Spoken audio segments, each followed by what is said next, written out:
বাংলার প্রাচীন রাজধানী সোনারগাঁয়ের পানামনগরের পাশেই অবস্থিত শিল্পাচার্য জয়নুল লোক ও কারুশিল্প জাদুঘরটি ইটপাথরের যান্ত্রিকতা থেকে দূরে মাটির গন্ধ আর শেকড়ের খোঁজ করতে যারা পছন্দ করেন তাদের জন্য সোনারগাঁ লোক ও কারুশিল্প জাদুঘর এক স্বর্গরাজ্য।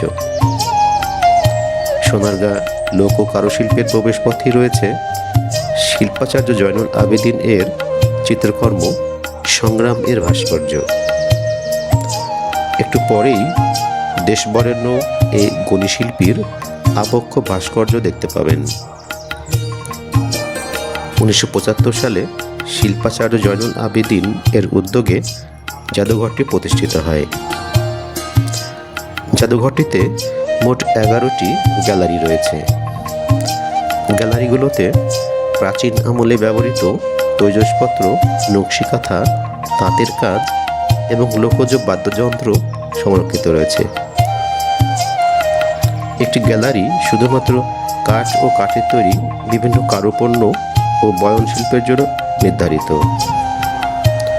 গ্রামীণ নারীদের সুনিপুণ হাতে বোনা নকশিকাঁথার বিশাল সংগ্রহ রয়েছে এই জাদুঘরে। ঐতিহাসিক মসলিন এবং বর্তমানে বিশ্বখ্যাত জামদানি শাড়ির বুনন শৈলী দেখানো হয়েছে এই জাদুঘরটিতে। বাঁশ ও বেত দিয়ে তৈরি শীতলপাটি, ঝুড়ি এবং বিভিন্ন আসবাবপত্রের বিশাল সংগ্রহ রয়েছে এখানে। একতারা, দোতারা, সারিন্দার মতো প্রাচীন বাদ্যযন্ত্রের নিদর্শন রয়েছে এই জাদুঘরটিতে। এছাড়াও শিল্পাচার্য জয়নুল আবেদিন এর ব্যবহৃত কিছু স্মৃতিচিহ্নও সাজানো রয়েছে একটি গ্যালারিতে। গবেষণার জন্য একটি সমৃদ্ধ লাইব্রেরি রয়েছে এখানে।